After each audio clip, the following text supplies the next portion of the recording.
This video came about from one simple question. What makes Sekiro feel so different from Dark Souls? Obviously, there are a million different ways to approach a question like that, but when you play both, you can feel similar design bones in the combat. There's a reason that people, myself included, compare it to the mainline Souls series and not other things From Software has made like Armored Core 6. Despite that, Sekiro feels very different to play. It feels faster, more aggressive, and more precise than the Souls series. And those differences set it apart from the games that came before and after it. To better analyze why Sekiro stands alone, I want to narrow the scope of this video by slightly tweaking that initial question. What makes Sekiro combat feel so different from Dark Souls? I want to begin by introducing a specific distinction in game design, that being the difference between player strength and avatar strength. It's very straightforward. Player strength is the idea that as you play a game more, you get better at it, or improve your player strength. Think of something like a fighting game. There is a massive gulf of skill between myself playing Anji in Guilty Gear and someone like Ooey Gooey Snicker, who is considered the #1 Anji player in the world. We're playing the exact same character, using the exact same version of the game, so the only real difference is experience. They've played the game enough to know better than to spin into getting grabbed for the 80th time in a row. Get me out of there. I don't want to be in that jail. Well, there I go. You get this jail instead. Oh god, this you sliver have of health. literally 1 HP. Alright, time for the comeback.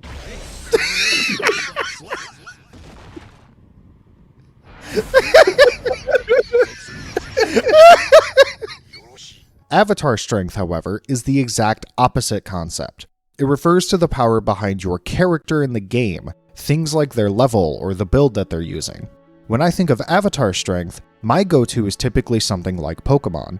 A player following a guide or reading off a spreadsheet can easily do the exact same things the best players can do, regardless of their own personal ability. That's not to say spreadsheet knowledge isn't a skill. Theory crafting and strategizing are extensions of player ability and provide their own separate challenge. However, if you aren't able to keep up with the gym leaders you're fighting, the answer is typically to go and grind some levels. And I believe that is really the defining thing between these two concepts. If you're having trouble in a fighting game, the only way to get better is to practice and learn. Maybe you need to watch some higher level players, learn some new combos, and work some bad habits out of your muscle memory. If you're having trouble in Pokemon, the game is asking you to sink more time into grinding. This is where I drop the mask of being impartial and say that the older I've gotten, the more I've come to hate this kind of gameplay. This is also where I make the possibly insane sounding claim that the Souls series, all the way from Dark Souls 1 through Elden Ring, are avatar strength games disguised as player strength games. There are elements of both, obviously, but when I look at the core philosophy behind combat in both games, it's clear to me which way they lean. Let's start this, let's be honest, long-winded justification for why I hate Malenia, the Blade of Miquella, by the way, with a look back at Dark Souls 1, because I never played Demon Souls and I don't have a PS5.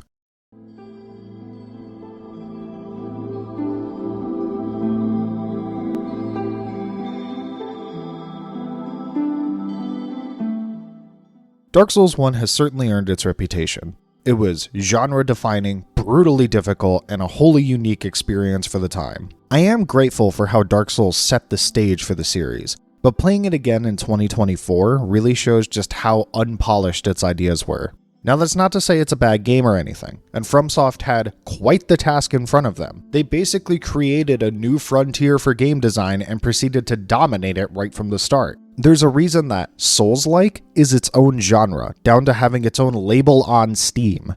However, okay, let's start from the basics. What are the main modes of fighting in Dark Souls 1? The gut response may be rolling and swinging a sword, but looking deeper, I think the list goes like this. In no particular order, they are circle strafing, backstabbing, holding up your shield, dodge rolling, stun locking, parrying, and magic. When considering what a main mode of combat even means, I think of it like this. What is the easiest, most rewarding, or dominant strategy for getting an upper hand? Well, it's exactly what the game teaches you from the start. Play defensive, be patient, and manage your stamina. Dark Souls is actually unique in how it teaches the player to play. Typically, when a game skips having a tutorial, they will instead have a tutorial level that lets the player figure things out for themselves, trusting that they have at the very least handled a controller before. Dark Souls does that, but also takes steps to establish a certain tone with the player. A tone that says, we are not here to provide you a power fantasy.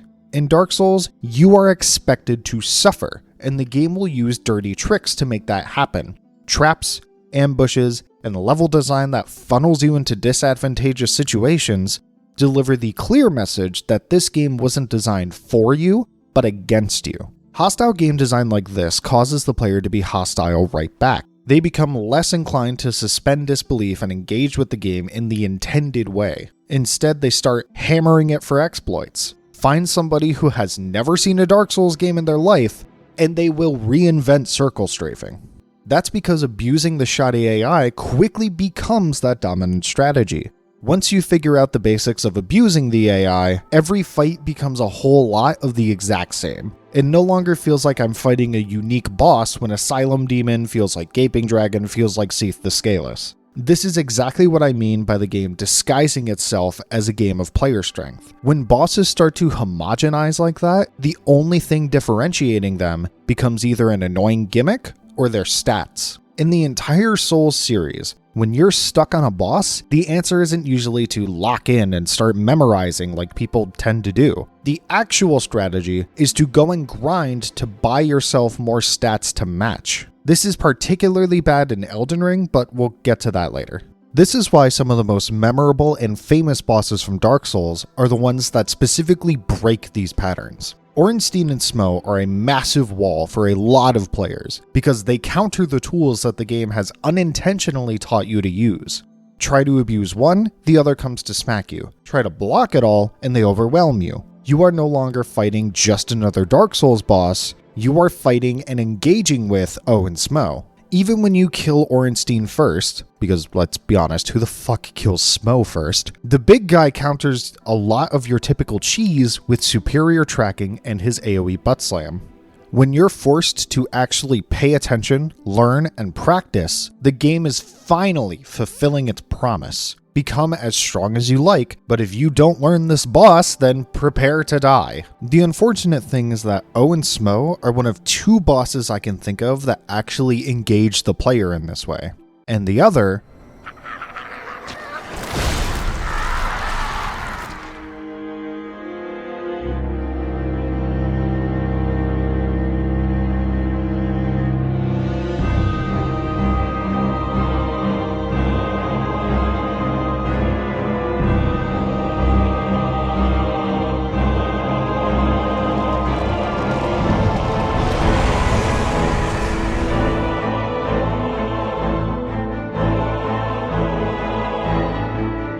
Artorias, throughout all the games, has remained my second favorite boss in the entire series. A large part of that is because of the way that he's presented in the story, but for the sake of consistency, I'll keep that gushing to a minimum and focus on mechanics.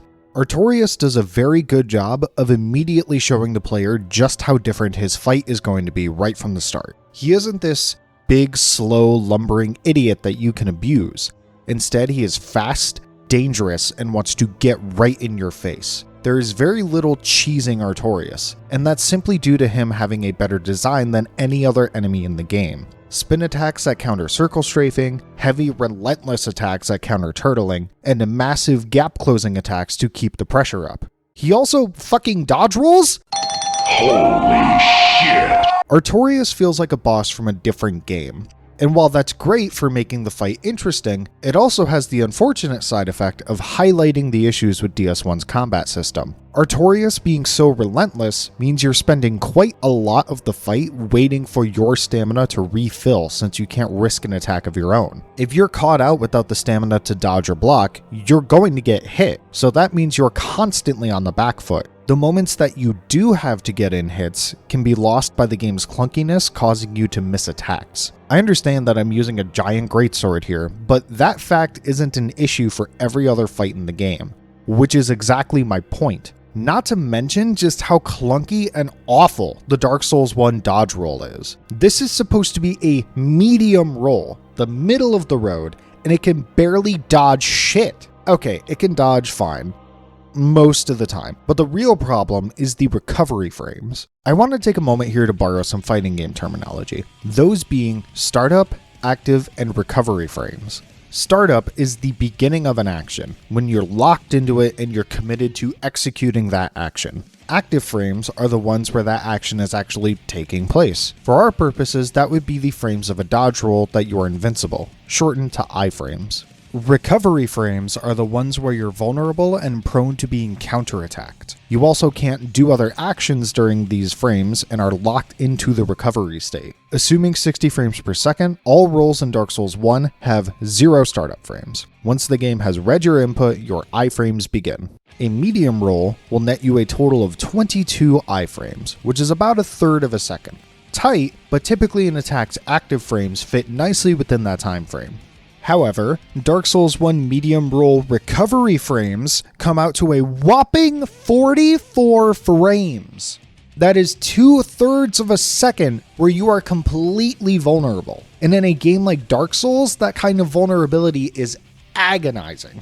Circling back to Artorias, the incredibly long recoveries mean that you don't get the time to avoid an attack and properly counterattack. You spend that time sluggishly getting up from the ground before you're able to even begin the startup of your own attack. That is plenty of time for Artorias to either dodge away or get in another hit because he is always the one controlling the flow of combat. Trying to run up to him and get some hits in on your own terms means forcing hit trades, and he will always win hit trades. This footage is on New Game Plus, so I won't speak for the damage, but for most of his attacks, he will stagger you out of yours, meaning a hit trade simply becomes getting hit. Fighting Artorias feels like fighting a Dark Souls 3 boss while rolling through molasses. The game simply wasn't designed around a fight like this. That leaves you with two options: become a god of the fight and really hammer down those moments where you can punish him, or the much easier option of going back and grinding more levels to ease up the fight.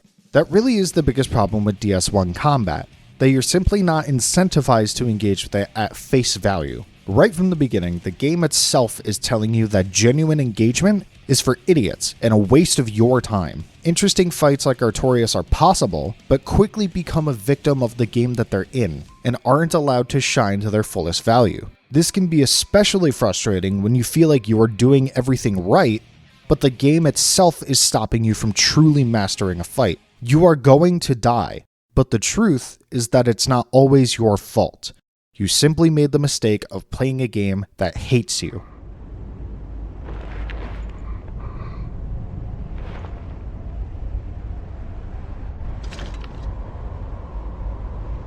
What?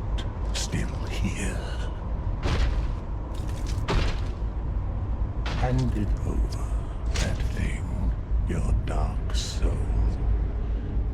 I understand a lot of this comes across as beating up on a, Jesus Christ, 13-year-old game. But it's important for laying a foundation. If I'm going to make an hour-long video about why I'm bad, then I better do my homework. However, I agree. So let's take a jump forward to Dark Souls 3 and look at how they changed the formula. Let's see how combat evolved over 2 sequels and what kind of issues got ironed out over the years. So, what are the main modes of combat in Dark Souls 3? In no particular order, they are circle strafing, backstabbing, holding up your shield, dodge rolling, stun locking, parrying, and magic. To put it simply, Dark Souls 3 is Dark Souls 1 on fast forward. Sure, they may have brought on different people for Dark Souls 2 to actually try and build upon the combat and introduce new ideas, but we all saw the way people reacted to that. People wanted more Dark Souls 1, FromSoft was happy to oblige. Now, it wouldn't be fair for me to say that DS3 changed nothing. There are certainly some very important differences here. I really like the weapon art system, and the fact that it works off the same resource bar that spellcasters use. It allows you to tap into powerful, but often very situational attacks. And if you want more, then you have to either invest levels into FP, or allocate more of your flasks into refilling your FP bar. Either way, you're making a very important trade-off. This also has the secondary effect of giving you a distinct favorite weapon, instead of just picking one that feels the strongest. In DS1, I like the Zweihander the best because it has massive range and does tons of damage. In DS3, my favorite weapon was actually the Dancer Twin Blades because sword goes spinny. Stamina recovery is much faster, and roll recoveries have been severely shortened. In DS1, a medium roll was 22 iframes and 44 recovery frames, again assuming 60 FPS. In DS3, a medium roll is 26 iframes, but the recovery is a staggeringly low 16 frames. A full 64% faster. Thank you CJ on Reddit for this great frame data breakdown.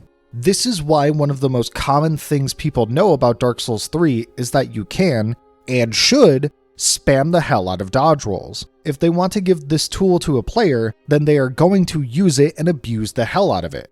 This is good. Quicker recovery and less worry about stamina management give the player more room to express skill. They are more likely to take risks, play aggressively, and take better control of the flow of combat. You're still playing on the back foot for the most part, but the game actually gives you more chances to shift dominance.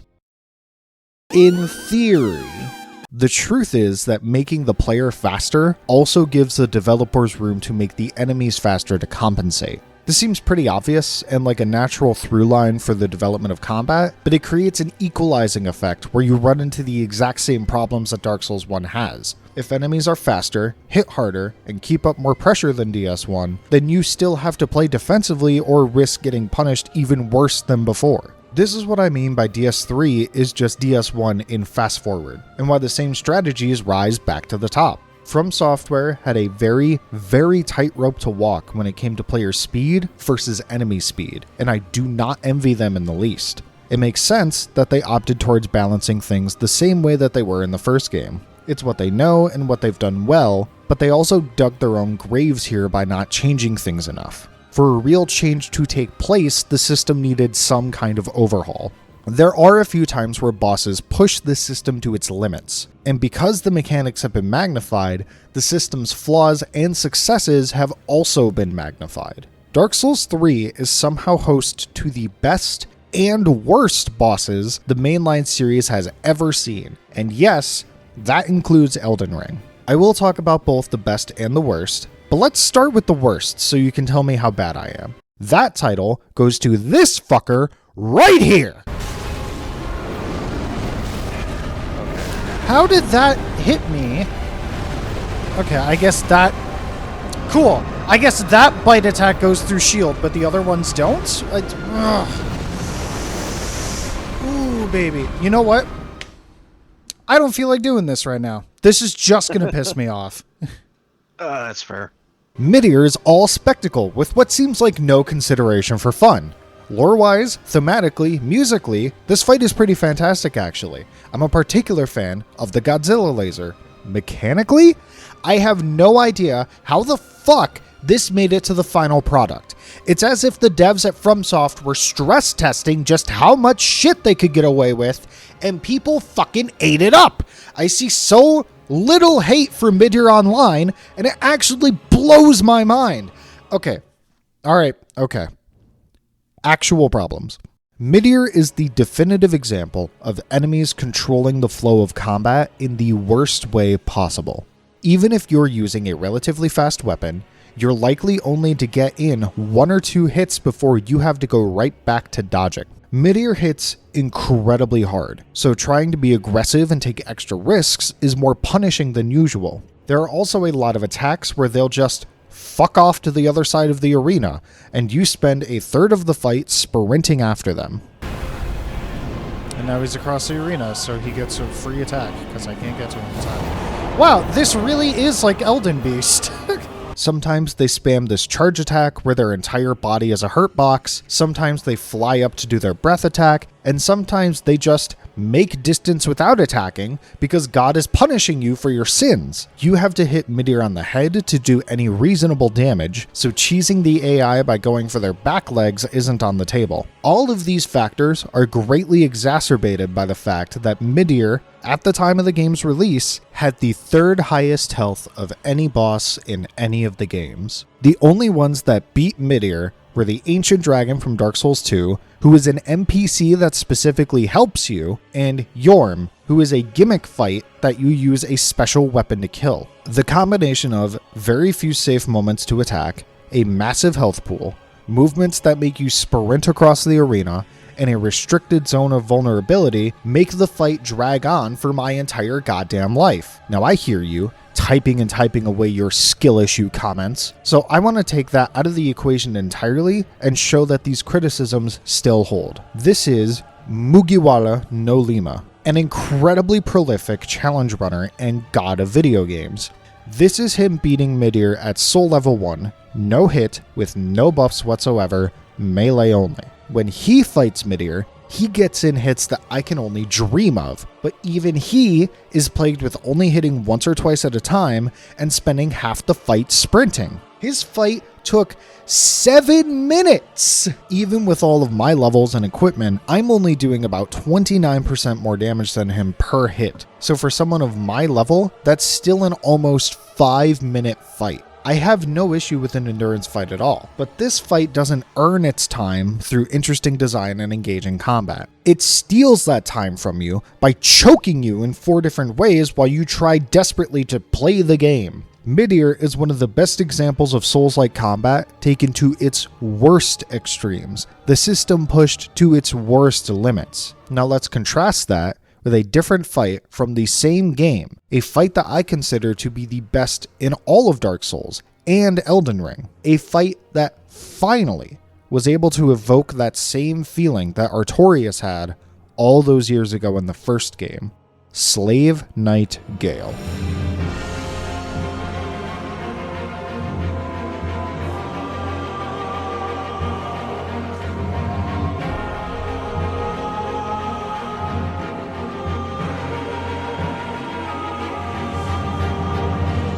Gale is, I believe, the best that Dark Souls will ever get. In terms of the story, he's cool, not necessarily my favorite, but the fight is absolutely fantastic. Gale is what Artorias could have been if he wasn't held back by the clunky game that he's trapped in.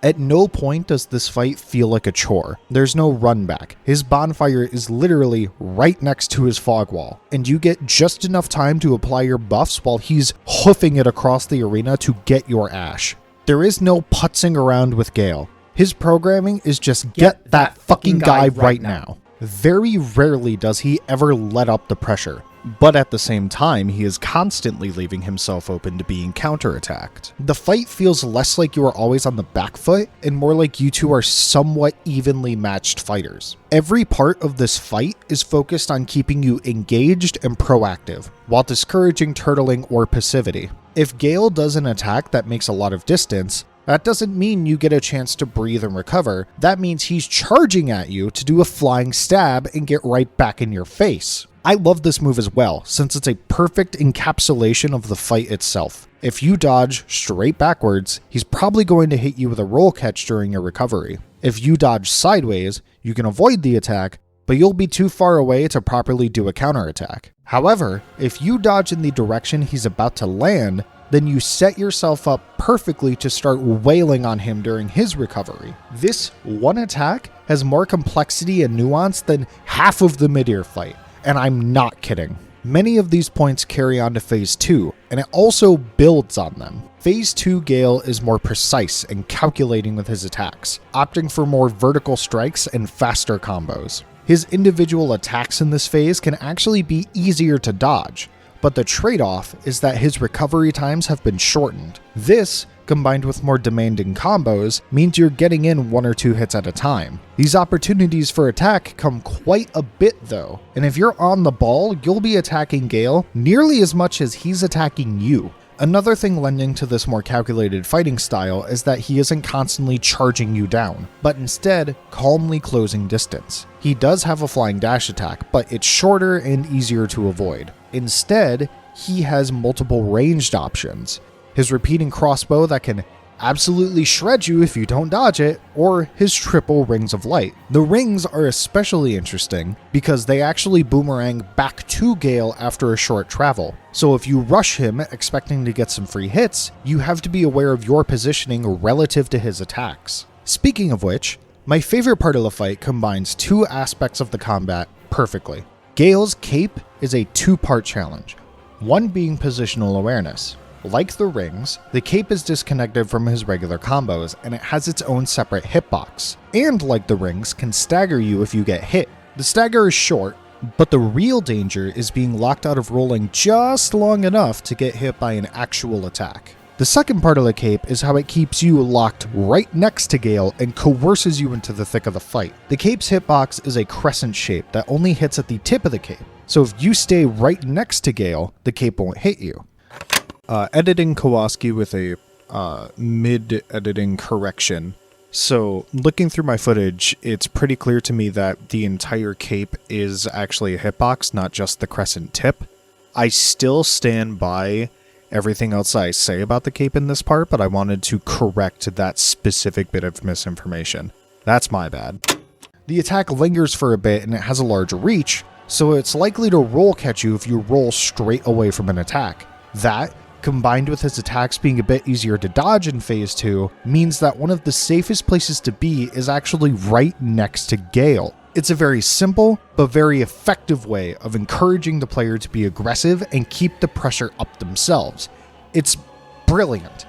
Phase 3 is the ultimate test. It begins with Gale exploding into screaming skulls. You can see the skull explosion coming very easily since its telegraph is obvious and quite long, so the clear response is to make a bunch of distance. Doing that, however, opens you up to yet a third gap-closing dash attack that's even more terrifying.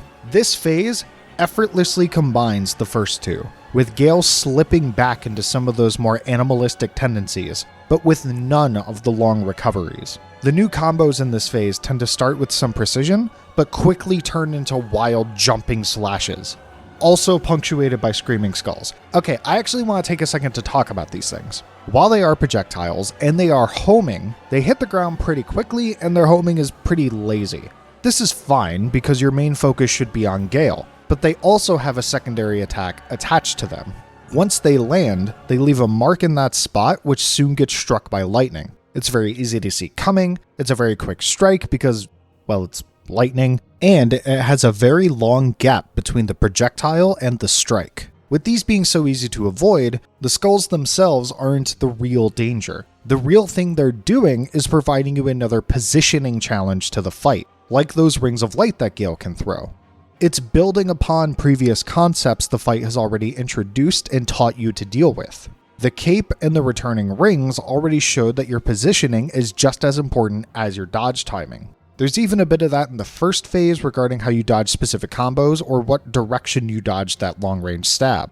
All of Phase 3 is like this, taking concepts that Phases 1 and 2 introduced and cranking them to their limits. It also goes without saying, visually, this fight is fucking insane to look at. It makes sense now why the boss arena is so gray and barren, because otherwise, this last phase would be a visual headache. To do all the things that they wanted to do, FromSoft had to give you a blank slate to fight on, and that means every ounce of your attention can go to the fight itself. It genuinely blows me away that this immaculately designed fight is in the same game and nearly the same area as a fight as bad as Midir. Dark Souls 3 is a lesson. The system that's here is good, but very limited in what you can do and keep things fun. The fights that work the best are the ones where you can stay aggressive, be precise, and feel like you can gain footholds of control against a difficult enemy. Unfortunately, these fights are very few and far between, instead opting for more visually interesting and artificially difficult fights that are only fair once you pass a stat check. Dark Souls has every single tool available to be the game it promises to be, to have that focus on player strength and honing your abilities to become a better fighter. Instead, most of the games are populated with fights that focus on creating an interesting world while putting combat second. Now, I do not believe this makes the games bad. I think it makes some fights pretty bad, but but making the choice to create a narratively engaging experience over a mechanically engaging one is often the right choice. There are plenty of games that make this trade-off and are much better off for it. Games like Pokemon, Subnautica, and BioShock are all games that emphasize avatar strength while limiting mechanical skill requirements, and they're some of my favorite games of all time. I believe the main difference, besides the obvious genre differences, between Dark Souls and those games is the fact that they wear what they are on their sleeve. The Dark Souls community is partially to blame for this, by the way. I know every single one of you watching or listening to this video has heard the phrase get good or skill issue at some point. And if not, then just check the comments on this video. But what if I told you that you could get the narrative fulfillment of a mainline Souls game without any of the mechanical compromise? What if I told you that there was a game that already makes the massive combat overhauls a Souls game needed? What if I told you that the mistakes of Dark Souls were fixed and that FromSoft had seemingly learned from them? It's time to finally talk about Sekiro and all the things it does right.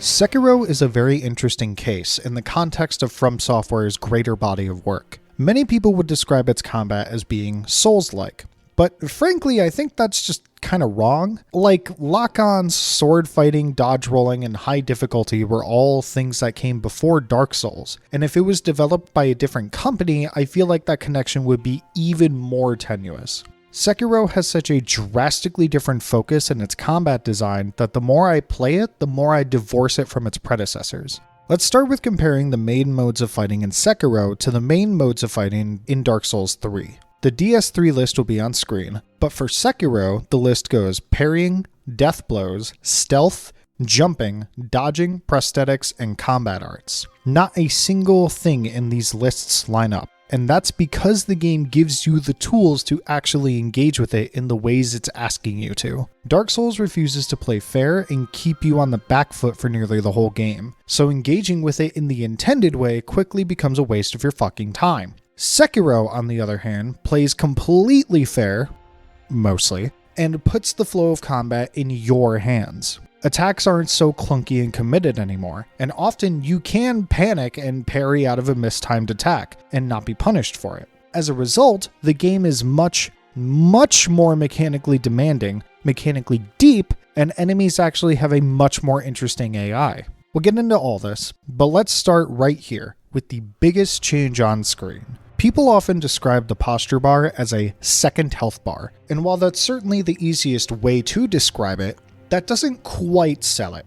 Enemies do have health bars, sure, but most of the time you kill an enemy is because you fill this posture bar and open them up to a shinobi death blow. These are flashy, instant kill moves that definitively signal either the end of a fight or a boss's phase change. The posture bar fills up when an enemy blocks your attacks, or if you parry theirs. And the introduction of this mechanic immediately makes aggression the dominant strategy. Enemies left alone will regain their posture, so you need to keep up the pressure if you want to land that sweet death blow. These lessons are taught to you almost explicitly with this very early game mini-boss, General Naomori Kawarada. Strap in for the rest of this video, where I pronounce Japanese names with a cheeseburger firmly stuck in my mouth. Kawarada, fuck me, Colorado.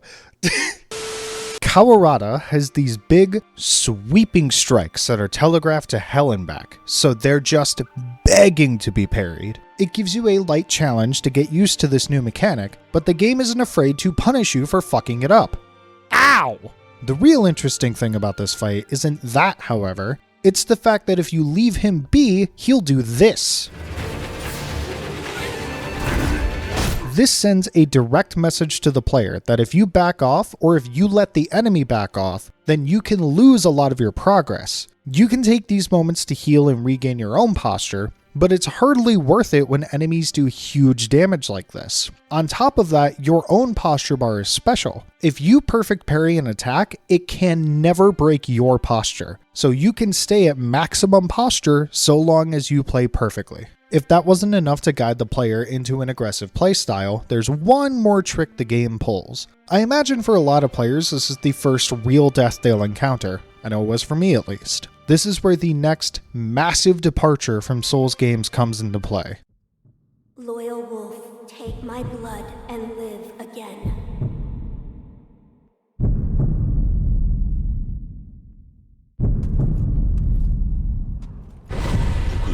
The power of resurrection. You get a built-in second chance. It's great as well because time doesn't pause while you're lying there on the ground. This can mean tricking enemies into turning around so you can get a free death blow on them, or letting an enemy's buff wear off just a little bit longer, or even just giving yourself a second to breathe.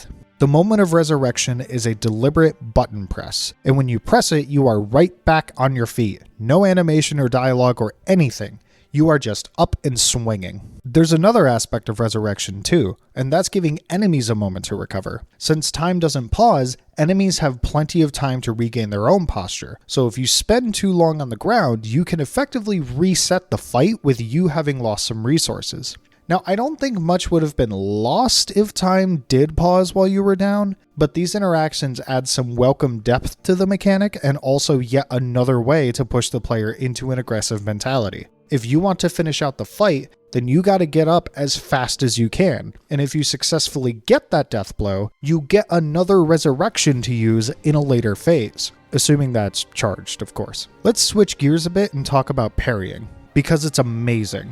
Notice I haven't talked about blocking at all in this chapter, and that's because you don't really. Blocking by holding the parry button is a really terrible idea since you take massive posture damage and sometimes chip damage. The real way to avoid damage is to get a perfect parry, and that can be pretty difficult and mechanically demanding. What most players end up doing then is a compromise between the two, also known as wiggling. This little wiggle is what happens when you spam the parry button, and the devs accounted for players doing this. Notice how a perfect parry has this bright flash where the sword sparks and you get this satisfying ting sound. Now compare that to a wiggle parry. See how it's duller and you get a harsher posture penalty? You parried the attack, but you got the consolation prize. Not every attack can be parried. It's not a catch-all defense, and those attacks are marked by this little perilous attack symbol. This can be a grab, a sweep, some kind of AoE attack. It can be quite a few things. But my favorite are the stabs because of this move. The Mikiri counter is one of my favorite things in the game. It does massive posture damage, it's incredibly satisfying, and it's super empowering to pull off, especially if it results in a death blow. This is why in my main modes of fighting, I specifically said dodging and not dodge rolling. Dodge rolling in Dark Souls is a catch-all defense if you don't want to use shields, especially in the later games as the frame data becomes more forgiving. Sekiro, despite being a game that encourages relentless offense, makes defense more interesting as well by demanding more responses. Defense also doubles as offense because parries also do posture damage to the attacker, and jumping over a sweep opens them up to attack. So even when you're on the back foot, you're still in control of the flow of combat. These are the kind of massive overhauls the Souls series needed to breathe a new life into it, and that's why they sit so separately from each other in my mind. At every level of combat, Sekiro is encouraging you to hold your ground and keep on fighting. Even if your enemy is launched into a combo that would be devastating, you are encouraged and rewarded for just toughing through it with superior skill. This doesn't just go for dudes with swords, by the way. If an attack doesn't have the perilous symbol, that means you can parry it. Arrows, bullets, drop kicks, the snake? The whole snake! The depth in this combat system is really only possible because the developers, cleverly, only gave you one main weapon to use for the whole game, your trusty Kusabi Maru. Variance in combat doesn't come from build variety like it does in Dark Souls, but instead in playstyle variety. Let's talk about the shinobi prosthetics. Prosthetic tools are different weapons that you can find around the game that supplement your main katana. I hesitate to call them upgrades, rather I would call them side grades, or if you would prefer, horizontal progression. This means instead of getting a stat boost to your sword or an increase to your health, you get a new tool to play with, like an axe that can stagger enemies or a shuriken that can knock enemies out of the air. Prosthetic tools don't often do that much damage on their own, but rather they're there to solve problems or give access to combo attacks. These go hand in hand with the esoteric texts, an upgrade tree that provides you different horizontal benefits. My favorite of these upgrades are the ones that interact with your prosthetic tools, like Sword and Fang, which gives your axe a powerful follow-up swing, or Follow-Up Slash, which gives your shuriken a powerful gap closer attack. It's best not to think of these tools as power upgrades because they're not, but rather as solutions to specific problems. The game never outright tells you where and how to use these tools, but it gives you an entire level to play around with them. A good example of this idea is here, where I'm fighting a mini-boss to try and get to the secret shinobi prosthetic. This guy is extremely tough for this point in the game. In fact, I would most closely compare him to something like the Capra Demon from Dark Souls 1, since he's a difficult enemy you fight more of later. Given that, I found myself backing off quite a bit to recuperate during my fight. Well, okay, fights, but I didn't want to let them regain their posture. My solution was to keep their bar from draining by throwing a shuriken at them. If it hit, great, it did a chip of damage and it kept their bar from draining. If they blocked, however, which they always did, it still kept their posture bar high because it was forcing them to block something. This isn't always applicable, but finding interesting use cases for these tools is one of the most satisfying things in the game. The tool you get for beating this guy is super cool too. It's a Mist Raven Feather that effectively gives you a get out of combo free card. It eats a ton of your spirit emblems, the limited resource you have for tools, so you can only use it a few times between rests. Plus, it has a somewhat long windup compared to other tools, and you can get hit out of it if you use it in the wrong place. This means that if you're in the middle of a combo, you can't use it to get out of the rest of it, and instead you have to use it preemptively. If you have that attack that you just haven't figured out yet, or you need a second to breathe and get a heal in, or you just want to reposition to gain an advantage, then having this ace up your sleeve feels fantastic. It's a great reward for beating such a difficult enemy this early in the game. Hot tip for if you're trying to beat this guy and get it, you can actually Mikiri counter his leg when he does this attack, which is so wild when you realize how broad they were when they said enemy thrust attacks. I've waffled for quite a while with Sekiro, so let's fast forward to the fight that made me want to make this video in the first place. Let's talk about your rematch with Genichiro, and why I think it's the best designed boss in From Software's history. This will only take a moment. Sekiro is host to some of the hardest bosses that From Software has ever made, ranging from arguably bullshit to tests of mastery.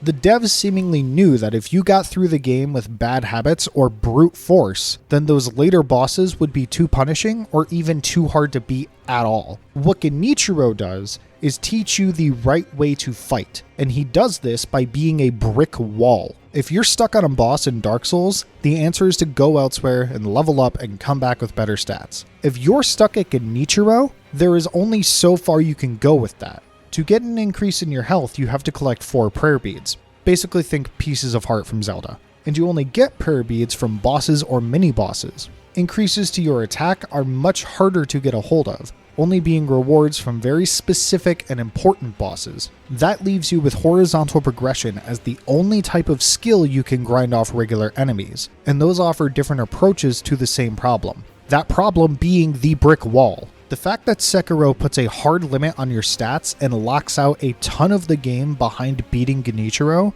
was the best choice they could have made. Once all of the variables have been flattened out, all of the stats you can scrape out of the game have been gotten, the only thing left to improve is the player themselves. That means you are forced to learn Genichiro and thus the rest of the game in microcosm. If you'd been paying attention to the lessons that the game teaches you, then you should already know how to beat Genichiro before even fighting him. He doesn't respond well to a ton of aggression, and in fact, he punishes passivity really heavily to the point of input reading your heals so he can instantly start drawing his bow. An attack you can always parry, by the way, if you're fast enough. If you stay in his face, however, you'll find a ton of gaps in his defenses to get free hits in. A super beneficial thing to being aggressive against Genichiro is when you force him into this parry loop. Very often when he perfect parries you, he'll use that as a chance to get in his own counterattack. But that just means another attack you can parry. Once you get the muscle memory for this little back and forth down, it's effectively 5 free hits to his posture bar, and it starts with you swinging first. If you stay in his face, he also doesn't get many chances to use his bow at all, since it's very easy to knock him out of his bow attacks if he tries to use them at a bad moment. There are a few attack patterns that force the fight back into his control, but those also become moments to punish him and build posture. My favorite is this slam attack, since in phase 1 he always does a stab attack after the parry, giving you a free Mikiri counter. In phase 2 though, he can switch it up with a sweep attack. So if you get too comfortable and autopilot dashing into him, you'll get chunked. Then there is his most infamous attack. An absolutely massive hurdle for newer players and one of the most intimidating moves in the game. Floating passage. It's a frantic, aggressive, insane flurry of strikes that will almost certainly kill you the first time you see it. I know it killed me at least. This attack is here, I believe, for 3 reasons. The most obvious one is that it's flashy, it looks awesome, and it scares the hell out of you until you're used to it. Second, it challenges you to think outside the box when it comes to a difficult attack. You don't actually have to just stand there and take the attack. Once Genny Boy is locked into it, he won't stop until he's done. If you get away from him once you see him start it, you can get a free heal off, or you can use the ending as a chance to snag a free hit on him with a heavy hitting attack, like your axe. The game is providing you with an ocean of options and begging you to think outside the box. So locking Genichiro into this insanely long combo gives you that chance to strategize. Finally, it rewards players heavily if they just knuckle down and actually master it. If you put in the time to practice, learn the timings, and keep your cool, then this attack is practically a death knell for Genichiro. Even if you don't perfect parry every one of his strikes, and God knows I still don't do that basically ever, parrying this attack enough to survive it deals a ridiculous amount of posture damage back at him. If you can fill his posture bar in the middle of the combo, he will stop cold mid-swings and be open to a death blow. Even if it doesn't fill his posture bar, he becomes very open after finishing the combo, and you can get a free stab on him to start the aggression right back up. Once you figure out what you're doing against floating passage, you are always at the advantage against his seemingly most devastating attack. And that's what I fucking love about this game. Through hard work, strategy, and practice, this game takes on a completely different feeling with its combat. And it all comes from you. Not getting the right stats by killing the same basic enemies 1,000 times and watching videos on your second monitor, but from your practice, your persistence, and engagement with the mechanics of sword fighting. This distinction is shown beautifully in the story as well. And I know I said I wanted to stick to mechanics, but I have to bring this up. In basically every Souls game, from DS1 through Elden Ring, you start the game as some nameless undead. You're weak, you're helpless, your shoes look dumb, and everyone makes fun of you for them. As you finish the game, you've always achieved some kind of power to make you some kind of lord, and while that's great to be told how cool and strong I am, I never really felt a connection to that ending. Sekiro, however, shows this progression more tactfully in your encounters with Genichiro. You first meet him right at the start of the game, and at this point your character has given up on life. He's out of practice, he is sloppy, and you can see in the cutscene how he initially misses the handle of his sword. He doesn't even take any particular stance, he just leaves himself wide open. He's not used to fighting anymore. Fast forward to the fight that we've been analyzing, and the differences are clear. He moves with more purpose, he draws his blade with a single clean movement, and he immediately takes a readied stance. Since the first encounter, you've been learning new skills, practicing your combat, and getting an effective feel for the game. In this moment, you, the player, and your character are synchronized. Also, I've been saying your character this whole time, because his name is Sekiro, and that would be very annoying to have to constantly make the distinction between talking about him or the game, and my life is hard. I think it says something poignant that Sekiro, the game, manages to have this rich and interesting combat without having to compromise on the storytelling. Sekiro is still one of my favorite settings in a game ever. It's bright, it's colorful, and the story has this undercurrent of actual hope to it that I find really engaging. I would like to remind you here that I am speculating, but it seemed like with how close the releases of Bloodborne and Dark Souls 3 were, that FromSoft took the right lessons. They saw how well Bloodborne did, how welcome of a change it was, and decided to lean harder into what worked. The aggression of Bloodborne and the speed of Dark Souls 3, along with the weapon arts being supplanted by the combat arts, blended into a refreshing and amazing masterpiece. Sekiro was a massive step forward for FromSoft, and a promising look into what they were really capable of. A shift away from avatar strength and an embrace of player strength to create not just a superior game in terms of design, but also in the actual connection to your character. After this game consumed my life for a while in 2019, I was so excited to see just how far these games could go, and what new ideas FromSoft would bring to the industry yet again to shake things up.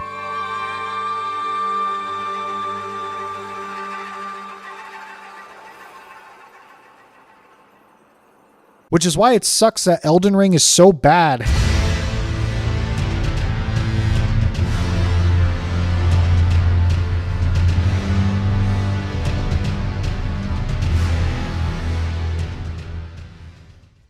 Alright, give me a minute here to save myself from the gallows. The loathsome dung eater. Elden Ring is a really amazing game on the first playthrough, and I actually loved a lot of the combat. In the first playthrough, I try not to stress test games or put them under any harsh scrutiny, so I gladly took all of the advantages that Elden Ring handed to me. If you keep up on your spirit summons, get an Ash of War that works for you, and maybe work some spells or incantations into your build, it's really easy to enjoy yourself. It also goes without saying that the world itself is excellent. I didn't play for 150 hours and take notes like this for no reason. Dragon Communion? Hell Lion and Kalian Fort. Where the fuck is Fia? Hell Fatty on Bridge. I forgot that I called him Hell Fatty. However, if you strip away the extras and look at the combat itself, so many of these bosses are really poorly designed, bordering on unfair. I think that Margit, the first major boss most players will encounter, is a really good case study for my issues with Elden Ring boss design, so we'll start there. Getting through the start of the game and following the little pointers left by grace sites will net you some levels and maybe a new weapon by the time you reach him. Also Spirit Ashes, but we'll get to those. Margit is the first major wall that many players face in Elden Ring, and for myself this was the same thing. I just couldn't beat him my first go around, no matter how hard I tried, and I didn't really know why. So you know what I did? I looked up Elden Ring stuck at Margit and got people telling me to ignore the pointers and actually go right of the starting area. That's right, the first major obstacle in the game, and the solution is to go level up somewhere else. You had 6 years FromSoft and you learned nothing. Let's actually look at Margit and why this fight is so hard. Really dig into the nitty-gritty. I'm going to start with the positives because I'm going to be yapping for a while about the negatives, and you deserve a palate cleanser. I really love Margit's design. The way he attacks with his cane and is surprisingly agile makes for an interesting clash with the way that he's visibly really old and withered. I like how he uses his tail when you get behind him to discourage staying behind him and trying to break his AI. I really like the phase transition he has with the giant golden hammer. It makes for a really fun oh shit moment the first time you see it, and the more times you fight him, you learn that it's quite an easy punish. I also think it's quite funny that you can fall off the ledge. I think fights where you have to pay attention to your environment as well as the person you're fighting are always more interesting, even if it's something small like this. Last thing is these attacks with really strange timings. They're very good teaching tools to stop players from panic rolling in response to every attack, especially since in previous Souls games enemies had pretty predictable timings. Now with Margit's you have to pay attention and learn the actual attack itself, and I think that that's just good design. And I think that's everything. Yeah, that's it. Time to start yapping. I think the most annoying thing for me personally is the inconsistency in Margit's combos. Sometimes he'll do a combo that you get used to, but sometimes he'll just decide to extend it with an extra move or two. This is especially frustrating since Elden Ring follows Dark Souls' design where enemies control the flow of combat and you have to play reactively. If you go in for a punish when you think it's safe to swing your sword, and then the game randomly changes its mind and decides absolutely not, go fuck yourself, that sends a very specific message to the player. Let's look at this combo as an example. Margit will do this little gap closer swing combo and follow that up with this stab into the ground. Most of the time, this is where it ends, and you know that when his hand is in the air like this, you can attack him and be rewarded for your well-executed dodge. Easy, simple, how the game usually behaves. However, sometimes, and with no warning, he will summon this extra holy sword out of literally thin air and follow up the combo with more attacks. I mean it when there is no warning, by the way. This is the exact same animation after performing the exact same finisher. It is seemingly random. This isn't a Margit exclusive problem either. This goes for nearly every boss in the game all the way through Melania. I am Melania. Melania. What does this teach a player? If you were to sit down and think critically, the lesson you could take away is that I am almost never safe. This isn't the only combo that can randomly change, and if I want to take this fight carefully, then I need to learn which attacks are actually safe to punish, and just accept that I will lose out on damage opportunities sometimes. The lesson most players will take away, however, is this is fucking bullshit! Conceptually, this interaction can be quite interesting, but in execution, it feels really, really bad for this type of game. It feels like the game is punishing you at random, and this isn't even the worst of it. Sometimes the game actually does just punish you in ways you realistically just cannot avoid. An easy example of this is how much more Elden Ring bosses will just input read your moves. This means that the frame you press a button, such as drinking a flask, the computer reacts and begins a punish or a counter of some kind. Margit has this cheeky little one, where if you try to heal on one of the many occasions that he jumps away from you, he will input read your heal and throw these holy daggers at you. Since you can't do anything to avoid the attack while healing, you just get hit unless you're on the other side of the arena. This is part of what I've come to call the Elden Ring health tax, part of boss design. So often, there are moments when you will just get hit, even when you make the correct decision, and it can make fights downright unfair sometimes. If you've played Elden Ring, you probably thought of Melania just now. And yeah, Waterfowl Dance is the worst example of this, but again, this is a problem throughout the entire game.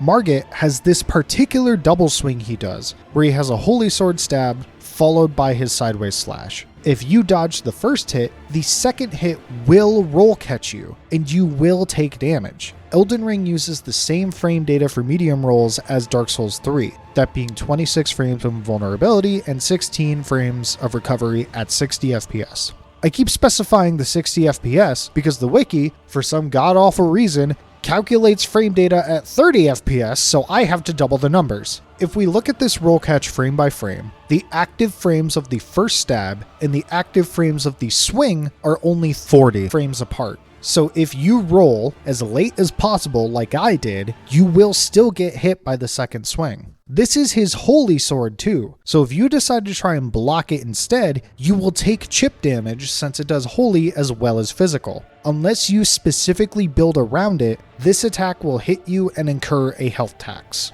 The fact that something like this can exist this early in the game is really, really bad. This isn't acceptable for late game bosses either, but with Margit being such an important teaching tool for new players, this is teaching all of the wrong lessons. You know what this fight does teach you? Learning the boss's attack patterns and trying to get good, as it were, is a waste of your time, and you were stupid for even trying. This is why when I first played the game and got stuck here, the answer I found from others online wasn't, here's how to deal with this attack, or this is how you cheese the boss's AI. It was, go level up and get some spirit ashes. Coming back to this fight and getting this footage, I did just that, and when I rematched Margit, I beat him on the first try. Since we're on the subject, let's talk about Spirit Ashes by starting with a question. What do Spirit Ashes add to the game? In the past, when there were new mechanics introduced into FromSoft games, they had an impact on combat in an interesting way. Bloodborne's switch weapons provided on-the-fly alternative means of combat, Sekiro's combat arts gave you interesting solutions to problems the enemies created, and weapon arts gave weapons in Dark Souls 3 unique identity, and so on and so on. Spirit Ashes in Elden Ring add a punching bag to draw the boss's aggro so you can get free hits or a heal. That's pretty much it. Typically in Souls games, if you're having trouble with a boss, you can summon an NPC or a player to help you fight them. A bit of jolly cooperation is great, especially if you want to just get through a tough fight and see the rest of the damn game, but they come at a cost. Every boss has multiplayer scaling, so if you summon someone to fight with you, they get an increase to their health and damage resistance. Thank you to Illusory Wall on Twitter for this mockup, since the garbage Fextra Life wiki didn't give me the info I was looking for. Spirit Ashes, however, don't give the boss these extra stats. The spirits don't do the same damage as a real player would, but they still give you the benefits of having someone else to draw the boss's aggro, often letting you summon multiple spirits at once with one cast. This gets even more ridiculous when you include the Mimic tier Spirit Ash, which summons an exact copy of your character down to the spells and equipment. That's right, you get a whole second person with all of your damage, and it doesn't put you in multiplayer penalties. I can't be certain, but I'm 99% confident this game was designed with the expectation for players to use Spirit Ashes. The massively increased difficulty and the bullshit attacks make more sense when you have something else by your side to soften that difficulty. It seems that FromSoft wanted to keep up their reputation of making every game harder than the last, but they realized that they hit their limits with Dark Souls 3. Pushing their systems any harder would result in fights becoming borderline unfair, and sometimes absolutely unfair, but they still had to do it if they wanted to up the ante. Spirit Ashes give them carte blanche to dance on that line since the bosses weren't designed to be fought solo anymore. This is, to put it bluntly, dog shit. While writing this script, the DLC came out, and from what I've seen, this is the direction FromSoft is taking their games from now on. The little I've seen has a lot of people pretty mad, but there's a new item called Scadu Tree Fragments that are just stat increases for the DLC area. They don't even work outside of it, and from what I've seen online, the game becomes impossible without them. I cannot imagine playing more Elden Ring but with even worse artificial difficulty mechanics. Not to mention this incredible post from the official FromSoft Steam page telling people that if they're stuck, they should go get more Scadu Tree Fragments. Thank you, FromSoft, for explicitly restating my point. Thank you. If this is how Souls games are going, and it seems to be that way, then I'm likely not going to buy them in the future. And that makes me honestly kinda sad. Dark Souls has so much to like about it, and I really loved certain parts of them. But the formula has gotten so bad that the gameplay is overshadowing everything else. That's why I said that Gale is the best these games are ever going to get, since I don't see the games getting any better from here on out. There are always other games to play out there, and with the price of games rising nowadays, I simply can't justify another 100-hour experience that's just gonna make me angry. I had a whole lot more planned for this section, but honestly getting into my issues with Malenia would end up with me just repeating myself more. Here, I'll sum it up quickly. Waterfowl Dance is basically undodgeable even if there is a hyper difficult way to technically dodge it. She has the same combo inconsistencies I mentioned earlier, even sometimes stopping mid-combo to do Waterfowl. And the fact that she heals on blocked attacks completely kills shield builds, which is just really lame. Also, we all know how bad Elden Beast is. It's the only boss I've seen that literally nobody likes. And 2 years later, they added letting you ride Torrent during the fight because he has the exact same problem Midir has with chasing after him nonstop. Okay. Alright. That's enough yapping about Elden Ring. I've gotten it out of my system. Let's go ahead and let's wrap things up. I want to make it clear that if you've disagreed with me throughout the rest of this video, that's fine, and thank you for watching this long. My biases here are pretty clear, and I don't claim to be an objective person when it comes to this series. I'm also not here to say I know the right way to make a Dark Souls game.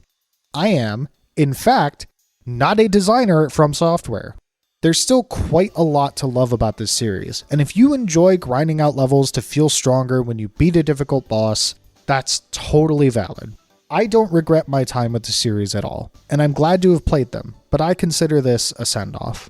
Luckily, there are plenty of people trying their hand at this formula. Another Crab's Treasure is an excellent time, and surprisingly hard at some points. The entire game is covered in jokes. We also added Ano Londo.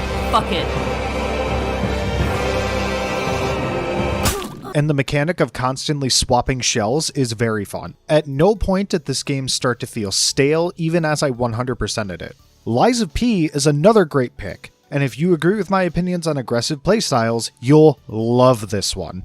Perfect parries, grapple hooks, and crazy boss designs just make it a dream in a ton of ways. Honestly, just go look at Iron Pineapple's channel and you can see a nearly infinite amount of people trying their hand at this. His stuff is great. I don't want this to be yet another AAA bad indie good video, but it's also kinda that. Look, my main takeaway from this is that I need to value my time more. If I want fresh experiences, then I don't have to put $60 or more and dozens of hours into something if I'm just going to come away with a laundry list of problems. There are people who are making cheaper games with smaller teams who deserve my money much more.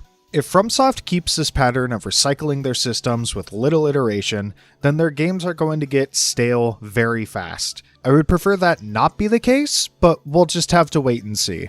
In the meantime, my attention will be elsewhere. Like putting 700 hours into Slay the Spire 2. And no, I don't think that's a joke.